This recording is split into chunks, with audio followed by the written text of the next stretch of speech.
வாலிப பசங்கள் பிள்ளைகளை வச்சுருக்கக்கூடிய பெற்றோர்கள் சொல்லக்கூடிய ஒரே காரணம், என் பையன் என் பேச்சை கேட்க மாட்டேங்கிறான், எது சொன்னாலும் எரிஞ்செறிஞ்சு விழுகுறான், விளையாண்டுட்டு ராத்திரி 11 மணிக்கு வரான், 2 மணிக்கு வரான், வீட்டில் இருக்க மாட்டேங்கிறான், சொந்தக்காரங்க எந்த நிகழ்ச்சிக்கும் வரமாட்டேங்கிறான், அவன் தனிக்காட்டு ராஜாவும் அவன் வாழ்ந்துட்டுருக்கான். பயங்கரமாக கோவம் வருது, என்ன சொன்னாலும் பயங்கரமாக கோவப்படுறான், திட்டுறான். சில வீடுகளில் பசங்க கெட்ட வார்த்தையெல்லாம் பேசுகிறாங்க அப்படிங்கிறாங்க. அதையும் மீறி கேட்டால் சாப்பிட மாட்டேங்கிறானுங்க, ஸ்கூலுக்கு போக மாட்டேங்கிறானுங்க, காலேஜ் போக மாட்டேங்கிறானுங்க, பயங்கர பிரச்சனை பண்ணுறானுங்க சாமி அப்படின்ட்டு சொல்கிறாங்க. இதில் சில பேருக்கு இந்த லவ் பிரச்சனையும் 5இல் விளையாதது 50இல் விளையாது. என்னைய பார்த்தீங்கன்னா என் சின்ன வயசில் என்னை அடித்து தான் வளர்த்துனாங்க. ரொம்ப மனசார என் பெற்றோர் காயப்படுத்தினாங்க. எனக்கு நான் என் வீடியோவில் சொல்லியிருப்பேன், அந்த தாய் தந்தை பாசம்லாம் எனக்கு எதுவுமே கிடைக்காமல் இருந்துச்சு. பின்னாடி வளர்ந்ததுக்கப்புறம் நான் சொசைட்டியில் ஒரு 4 பேர் மதிக்கக்கூடிய இடத்துக்கு நான் வந்துட்டேன். நான் நிறையா தடவை ஏங்கியிருக்கேன், ஏன் இவங்களுக்கெல்லாம் கிடைச்ச மாதிரி ஒரு நல்ல அம்மா நமக்கு கிடைக்கல அப்படின்னு நான் ஏங்கியிருக்கேன். ஆனால் இன்றைக்கி நாம் செய்கிற ஒரே தப்பு, நான் பட்ட கஷ்டம் என் பையன் படக்கூடாது, இந்த ஒரே வார்த்தையில் அவங்க மொத்த வாழ்க்கையுமே நீங்கள் அழிச்சு விட்றீங்க. நான் தூங்கி எந்திரிச்சா சின்ன வயசில் தூங்கி எந்திரிச்ச உடனே அந்த பாயை சுருட்டி வைக்கணும், பெட்ஷீட் தலைவாணியில் மடித்து வைக்கணும், நானே குளித்து புறப்படணும், எனக்கான ட்ரெஸ் எல்லாமே நானே மாற்றிக்கணும், எனக்கான எல்லாத்தையுமே நானே அலசியும் காயவும் போட்டுறணும். துணி மட்டும்தான் எங்கள் அம்மா துவைப்பாங்க. அதே மாதிரி எனக்கு டீ போட தெரியும், சமையல் ஓரளவுக்கு எனக்கு சின்ன வயசுலேயே பண்ண தெரியும், சாப்பாடு கம்பல்சரி அதில் சாப்பாடு வச்சுருக்கேன், குழம்பே ஓரளவுக்கு நான் இதெல்லாம் பண்ணணும்னு எனக்கு சொல்லி கொடுத்தாங்க. வீட்டை க்ளீன் பண்ணணும் அப்படிங்கிற வேலை கொடுத்துருவாங்க. இந்த வேலையெல்லாம் நான் செஞ்சு பழக்கப்பட்டங்காட்டி எதிர்காலத்தில் நான் படித்து முடிச்சுட்டு ஒரு ரூமில் போய் தங்கினப்போ இதெல்லாம் எனக்கு எதுவுமே கஷ்டமாக தெரியல. எனக்கு தேவை பணம், நானாக ரூம் எடுத்தோம், நாங்களாக பசங்க சேர்ந்தோம், நானாக சமைச்சேன், சாப்பிட்டேன், வேலைக்கு போனேன், வந்தேன், படுத்தேன், பணம் வந்துச்சு, அடுத்து என்ன பண்ணலான்னு யோசித்தோம். இப்படி நாங்கள் வாழ ஆரம்பிச்சிட்டோம்.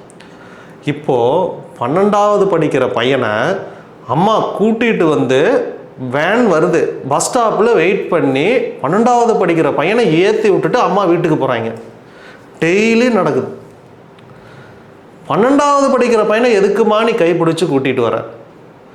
பிள்ளைங்களை அப்படி கேட்டால், ஐயா இந்த காலத்தில் சேஃப்டியே இல்லைங்கய்யா. சரி, 12வது வரைக்கும் நீ கூட்டிகிட்ட, காலேஜுக்கும் கூட்டிகிட்டு போவியா? அப்புறம் அவன் எப்படி தான் இந்த உலகத்தில் வாழ்வான்?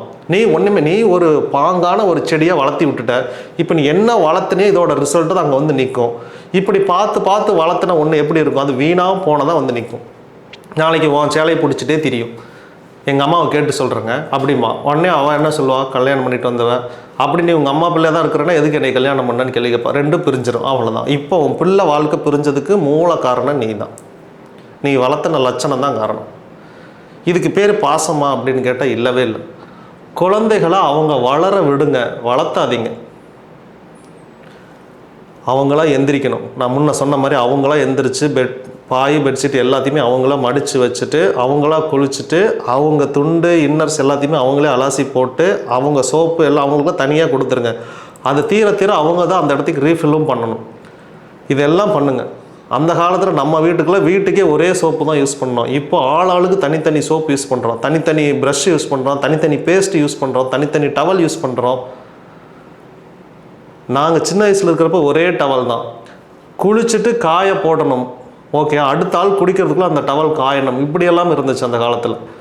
இன்றைக்கி 10 டவல் எல்லார் வீட்லேயுமே, எதுக்குன்னே தெரியல.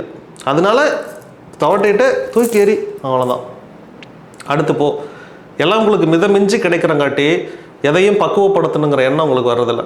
நீங்கள் ஆஃபீஸில் இந்த ஜென்சி பசங்களை வேலைக்கு வச்சுருக்கேன் இல்லையா, இவங்களோட மென்டாலிட்டியில் எப்படி இருக்குது அப்படின்னா, இவங்க ஃபோன் யூஸ் பண்ணுவாங்க, சார்ஜ் போட மாட்டாங்க, வண்டி யூஸ் பண்ணுவாங்க, பெட்ரோல் அடிக்க மாட்டாங்க, வண்டி பஞ்சர் எங்கிட்ட இன்ஃபார்ம் பண்ண மாட்டாங்க, வண்டியில் ஏதாவது ஒரு கம்ப்ளைண்ட் இருக்கா அப்படியே ஓட்டிக்கிட்டே இருப்பாங்க, அதை சொல்ல மாட்டாங்க. அவங்களுக்கு அதாவது இவங்க எப்படி வளர்ந்துட்டாங்கன்னா, வண்டி யூஸ் அப்போ அப்பாவோட வண்டியை பசங்க யூஸ் பண்ணுறாங்கன்னா, அப்பா பெட்ரோல் அடித்து வைக்கணும், இவனுங்க எடுத்து ஓட்ட மட்டும் செய்வானுங்க. அப்பா சர்வீஸ் பண்ணி வைக்கணும், இவனுங்க எடுத்து ஓட்ட மட்டும் செய்வானுங்க. அப்பா எல்லாமே பண்ணி ரெடியாக இப்படி தட்டில் இப்படி நீட்டிடணும், இவனுங்க எடுத்துகிட்டு மட்டும் போயிடுவானுங்க. அந்த வண்டியை சர்வீஸ் கொடுக்கணும், மொபைல் சர்வீஸ் கொடுக்கணும், வண்டியில் ஏதோ ஒரு சத்தம் கேட்குது, அப்போ செயின் ப்ராக்கெட் போயிடும் போல், அப்போ அந்த செயின் ப்ராக்கெட்டை மாற்றணும் அப்படிங்கிற எண்ணம் அவனுங்களுக்கு வர்றதில்லை. ஏன்னா நீ இது இவனுங்களுக்கு சொல்லிக் கொடுக்கல. அப்பா சொல்லிக் கொடுக்காத எந்த விஷயமும் பையனுக்கு தெரியவே தெரியாது. நான் இருக்கிற வரைக்கும் நான் பார்த்துக்குவேங்க. நீங்கள் என்னமோ ஒரு பெரிய தியாகி மாதிரி உங்களை நினச்சிக்கிட்டு ஒரு மட்டமான ஒரு குழந்தையை அந்த சமுதாயத்துக்கு வளர்த்தி கொடுக்குறீங்க. இந்த மட்டமான பையன் உள்ளே வந்து மட்டமான சமுதாயத்தை உருவாக்குவோம். இவ்வளோதான் நடக்கும். இதுக்கு பேர் பாசம் நீங்கள் வச்சிங்கன்னா உங்களை மாதிரி முட்டாள் யாருமே இல்லை. உங்கள் புள்ள இது ஏன் புள்ள, நான் இப்படி தான் வளர்ப்பேங்கிறதுக்கு தாண்டி இந்த பிள்ளையை வளர்த்து நீங்கள் சொசைட்டிக்கு கொடுக்குறீங்க.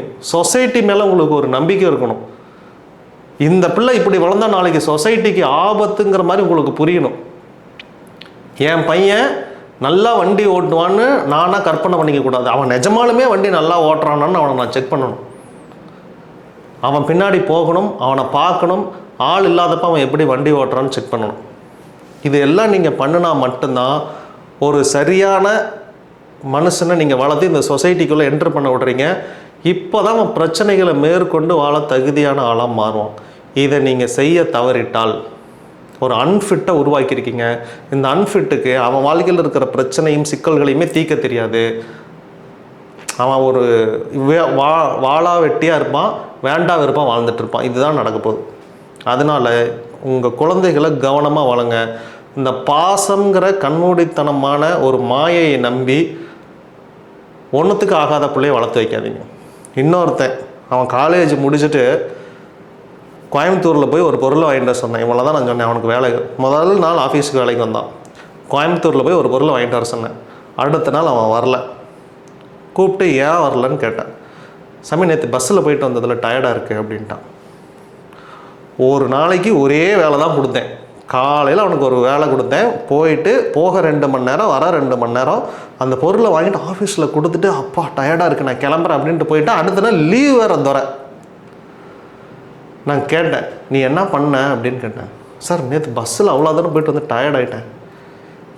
நான் திருப்பூருக்கு இங்கேருந்து 2 மணி நேரம் பஸ்ஸில் தொங்கிட்டே போய் அதுக்கப்புறம் அங்கே 12 மணி நேரம் வேலை செஞ்சுட்டு மறுபடியும் தொங்கிட்டே வீட்டுக்கு வந்து இங்கே இருக்கிற வேலையில் முடிச்சுட்டு படுப்பேன். இவன் பஸ்ஸில் போனது தான் வேலையே. நான் 12 மணி நேரம் வேலைக்கு எக்ஸ்ட்ரா 4 மணி நேரம் பஸ்ஸில் போயிட்டு வந்தோம். சில சமயம் இடமும் கிடைக்காது. இப்படி செஞ்ச நாம் எங்கே இதை ஒரு வேலைன்னு போய் மாற்றிட்டு வந்துட்டு அதுக்கு ஒரு நாள் லீவ் போட்டான் பார்த்தீங்களா. அடுத்த நாள் கூப்பிட்டேன், நீ வேலைக்கு வேண்டாம், நீ வெளியே போ அப்படின்னு துரத்தி விட்டேன். அவங்க அப்பாவை கூப்பிட்டு நல்லா பிள்ளைய வளர்த்தி வச்சுருக்கிற இவனை நீ எங்கே வேணாலும் வேலைக்கு அனுப்பு, சூப்பராக சஸ்டெயின் பண்ணுவான் அப்படின்ட்டு விட்டாச்சு. இப்போ புரியுதுங்களா?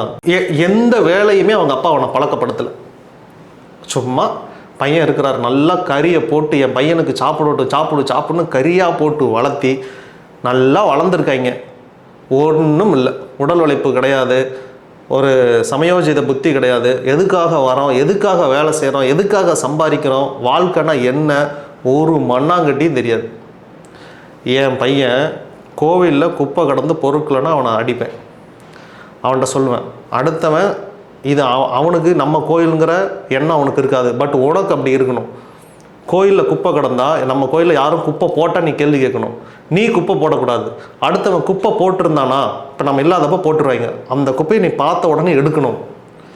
இதெல்லாம் ரூல்ஸ். இப்படி நான் என் பையனை இப்படி வளர்த்திட்டு வரேன். இவன் நாளைக்கு சஸ்டெயின் பண்ணி இந்த உலகத்தில் சண்டை போடுவானா இல்லை இவன் சண்டை போடுவானா? இதுதான் நீங்கள் தயார்படுத்தணும். இப்படியே உங்கள் குழந்தைய வளர்க்கும்போது என் பையன் என் காரை கழுவ சொல்லுவேன், அவன் பைக்கை அவனை கழுவ சொல்லுவேன். நீ கழுவு, நீ தொட. மழை பெஞ்சிச்சுன்னா வண்டி எடுத்து மழையில் நிறுத்திடு அப்படின்றேன். மழை நின்னதுக்கப்புறம் கையில் துணியை கொடுத்து போய் தொடச்சிரு அப்படின்றேன். இதை செய்வான், ரொட்டினாக செய்வான். இது ஒரு வேலையே கிடையாது.